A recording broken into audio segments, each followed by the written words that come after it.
Bienvenidos al estudio de hoy. Estamos perseverando en la disciplina espiritual del estudio de la Biblia.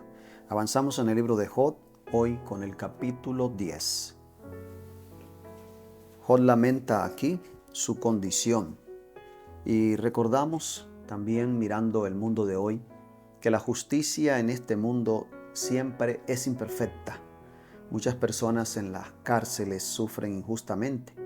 Por ejemplo, un señor fue metido en prisión por 25 años por asesinato de su esposa, culpado de asesinar a su esposa. Al pasar 25 años se encontraron nuevas evidencias que él era inocente.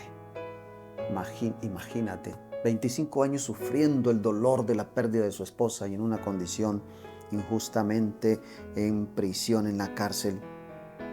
Así como este caso, hay muchísimos historias, relatos de injusticias inmerecidas, de acusaciones falsas. Te pregunto, ¿cómo te sientes tú ante todo este sufrimiento innecesario? ¿Cómo te sientes ante tanta injusticia en este mundo? Vamos a leer los primeros versículos en el capítulo 10. Mi alma está hastiada de mi vida. Voy a dar libre curso a mi queja, hablaré con amargura de mi alma. ¿Te parece bien Versículo 2, diré a Dios, no me condenes, sino hazme entender por qué contiendes conmigo. ¿Te parece bien oprimirme, desechar la obra de tus manos y favorecer los designios de los impíos? En este momento Job está lleno de amargura, dice aquí el versículo, que ha saturado todo su ser. Y él le pregunta por qué Dios continúa oprimiéndolo, por qué se siente condenado. Versículo 6, para que estés al acecho de mi iniquidad y andes indagando tras mi pecado, aún sabiendo que no soy impío y que nadie podría librarme de tu mano. Tus manos me hicieron y me formaron, y luego te vuelves y me deshaces. Algo que sabemos desde el capítulo 1 es que Job era un hombre muy bueno, que Job era un hombre justo. El mismo Dios lo resalta, lo presenta como un hombre obediente a sus principios. Pero también vemos aquí que Job reconoce que es un ser humano pecador. Como todo ser humano, Job es un pecador y él lo sabe. Sin embargo, no es un pecador que, como algunos, andan gozándose en la impiedad o que reconociendo el pecado no se apartaba de él. Job no era ese tipo de personas que conociendo el pecado siguiera allí acariciándolo. En ningún momento él buscaba siempre la obediencia a los mandamientos de Dios. Era su condición, pero ante el tanto sufrimiento él está confundido. Él está aquí demostrando su amargura. Versículo 8, 9. Acuérdate de que como a barro me diste forma y en polvo me has de volver. ¿No me vertiste como leche y como queso me cuajaste? Me vestiste de piel y carne, me tejiste con huesos y nervios. Me concediste vida y misericordia, y tu cuidado ha guardado mi espíritu. Aquí en estos versículos que acabamos de leer, Job reconoce que Dios es el soberano, creador, sustentador, es su Dios. Él sabe que Dios lo creó y lo formó con belleza. Y él entonces dice, Señor, si tú me creaste, ¿por qué me pasa esto? Él no lo podía entender. Job ahora percibe a un Dios que actúa sin sentido. Parece que Job creía en la teología de la retribución, que Dios bendice solo a los justos. Y esa era la creencia, y por eso está sacudido hasta lo más íntimo cuando las cosas no salen del modo que él creía. Versículo 13. Pero tú ocultas algo en tu corazón y yo sé que lo tienes presente. Job sabía que Dios conocía todas las cosas y respuestas de su condición. Sin embargo, Dios no se las decía y él por eso está inquieto, está confundido. Versículo 15. Si soy malo, ay de mí, y si soy justo, no levantaré la cabeza. Hastiado estoy de deshonra y de verme afligido. Job está desesperado porque Dios no actúa en forma comprensible. se sentía confundido y por ello su diálogo con Dios buscaba respuestas. No olvidemos que en la creencia de aquella época, como lo vimos en los amigos de Job y en Job mismo, era que existía la ley de la retribución. Los buenos son bendecidos, los justos son llenos de grandes bienes y los impíos son llenos de miseria.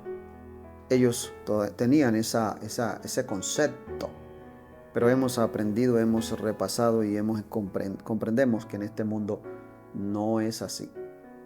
Que precisamente Job, como lo vemos en la historia, él está sufriendo aquí precisamente por ser justo, no por ser injusto, porque el Señor lo puso de ejemplo y Satanás en ese momento lo acusó y Dios permitió entonces que Satanás lo tentara, que Satanás lo tocara, pero no que le quitara la vida. Porque Satanás estaba acusando a Dios y a Job y al mundo entero de que la gente le obedecía a Dios, de que Job estaba obedeciendo a Dios, porque Dios lo cubría, porque Dios lo bendecía. Entonces Dios le dijo a Satanás, bueno, ahora tócalo, destrúyelo, bueno, aféctale sus hijos, sus cosas, las cosas materiales y hasta su salud, para ver qué pasa. Y Job ahí está en esa discusión ahora, luchando, pero sigue siendo fiel a Dios. Versículo 18, ¿por qué me sacaste de la matriz?, pregunta Job. Habría expirado y nadie me habría visto. Sería como si nunca hubiera existido, llevado del vientre a la sepultura.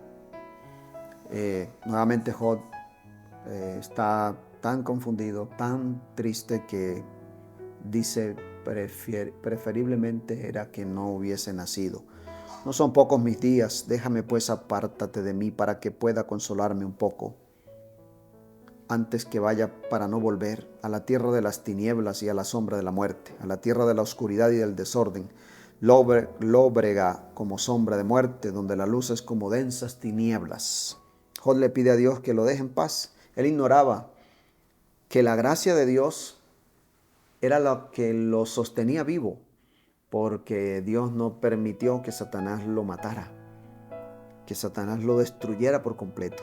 Y Job está confundido porque ante la creencia de este tiempo, que si sufría era porque tenía algún pecado o impiedad, pero él revisaba su vida y no encontraba pecado en él, no encontraba que estuviera yendo en contra de los principios de Dios. Por eso él está tan confundido. Nosotros hoy no podemos estar confundidos, amigos. Es claro que el Señor nos invita a la obediencia, es claro que no hay esa ley de la retribución, que no hay seguridad en torno a que nosotros como seguidores de Dios, que por seguir en los caminos de Dios en justicia no vamos a sufrir. Jesús estuvo como el mejor ejemplo de justicia y él fue llevado al martirio. Los apóstoles, la iglesia primitiva fue perseguida, santos de Dios, martirizados, pero llenos de paz, llenos de gozo, llenos de esperanza, invirtiendo en el tesoro celestial. Es preciso que tengamos claro que en este mundo todos sufrimos diversas situaciones. Todos estamos expuestos a catástrofes, a enfermedades, accidentes, la delincuencia y demás. Pero es muy importante que nosotros vivamos de la mano de Jesús y también que recordemos que cuando sufrimos y estamos con Dios, tenemos una fortaleza inmensa que nos ayuda a soportar y a sobrepasar los momentos duros. Pero cuando no tenemos ese fundamento, cuando no tenemos nuestros pies puestos en la roca de la esperanza y del poder, vamos a estar muy débiles y vamos a caer, nos vamos a desmoronar, nos vamos a destrozar, nos vamos a desanimar, a entristecer muchísimo. Pero cuando caminamos de la mano de Dios, no importa los momentos, no importa si llueve o hace sol, no importa si hace calor o hace frío, no importa la circunstancia o el lugar, siempre estaremos con esperanza, llenos de paz, llenos de esa fortaleza espiritual que viene en la presencia del Señor. Sigamos de esa manera firmes en el Señor y bueno, comprendemos a Job como debemos comprender a los que sufren, porque el sufrimiento trae mucha confusión a las personas. Queridos amigos, llegamos al final de esta reflexión. Les invito para que sigamos muy atentos a cada día en el estudio de la palabra. Oremos, Señor, gracias por tu palabra y tu mensaje en el nombre de Jesús. Amén.